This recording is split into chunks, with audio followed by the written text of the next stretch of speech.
All right, today we're diving into Old Dominion Freight Line, or ODFL, a real titan in the trucking industry. I mean, pretty much everyone agrees it's the best-run company in its field. But for an investor, that brings up a really important question. And that, right there, is the heart of the issue, isn't it? When a company is this good, the secret is out. Everybody knows it. And that quality, well, it's usually baked right into a premium stock price. So the big question for us is that premium actually worth paying?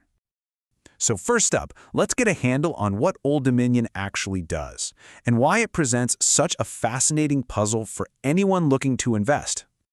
Okay, so Old Dominion is the number 2 player in a very specific corner of the trucking world called Less-than-Truckload, or LTL. But here's the kicker. Even though they're number 2 in size, they are the undisputed leader when it comes to service quality and, most importantly for us, profitability.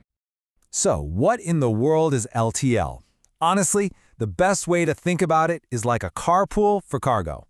Instead of a single company needing a whole truck for its stuff, LTL carriers scoop up smaller pallets of goods from lots of different customers and then pack them all into one trailer for the big trip. And when you look at how it works, wow, it's complex. The whole LTL business runs on what's called a hub-and-spoke model.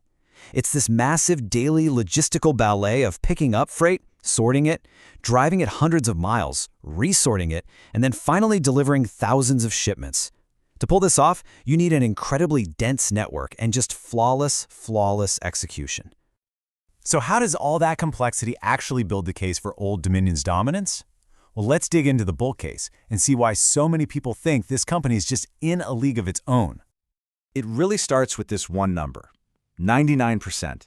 That is Old Dominion's on-time service rate. In the LTL industry, that is the absolute gold standard. And this right here, this quote gets to the heart of why that 99% is such a big deal. Think about it. For a factory, one late shipment could shut down an entire assembly line. For a store, it means empty shelves and lost sales. The cost of something going wrong is so high that customers are more than willing to pay a premium for Old Dominion's reliability. And that is the foundation of their pricing power. And you can see the results of that right here in the numbers. This table lays out ODFL's profitability against its competitors in 2023. Just look at the operating ratio. That's a key industry metric where lower is always better. ODFL is down at 72%, while its competition is way up in the high 80s, even 90s. And that efficiency translates directly to a net margin over 21%, which just completely blows everyone else out of the water.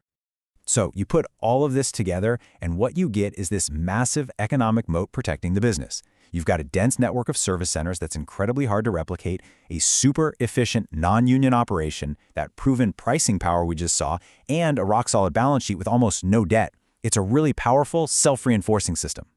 But of course, it's not all smooth sailing. Every single investment has risks, and for a company like Old Dominion, they're pretty significant. So now let's look at the case for caution. The real tension for an investor is laid out right here. On one side, you have these powerful long-term trends. They call them secular tailwinds, like the growth of e-commerce and the need for reliable supply chains.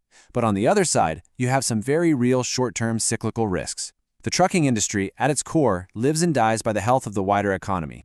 And if we break it down, the bear case really comes down to 4 main worries.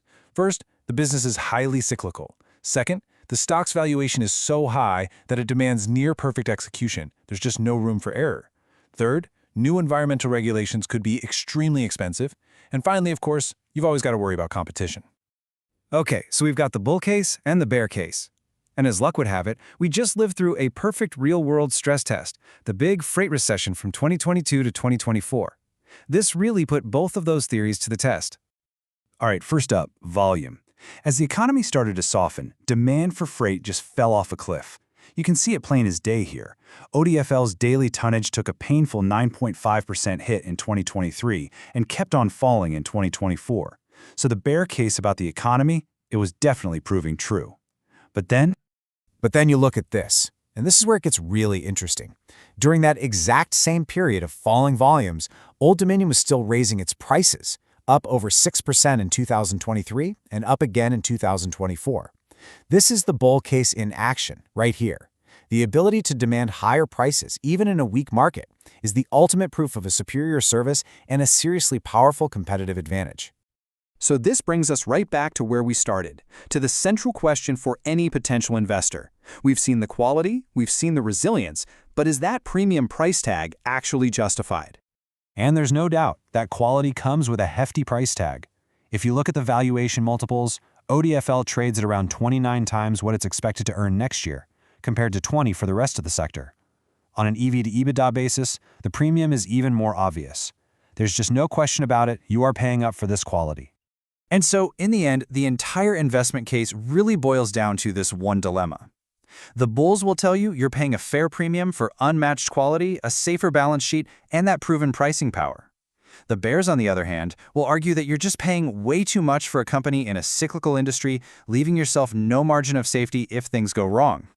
And that leaves you, the investor, with the final question. Do you buy the best-in-class company at a premium price, trusting that quality is going to win out in the long run? Or do you sit on the sidelines, waiting for a big economic downturn to hopefully give you a better entry point? A downturn that might not happen, or might not bring the stock down nearly as much as you'd hope. That is the puzzle of Old Dominion.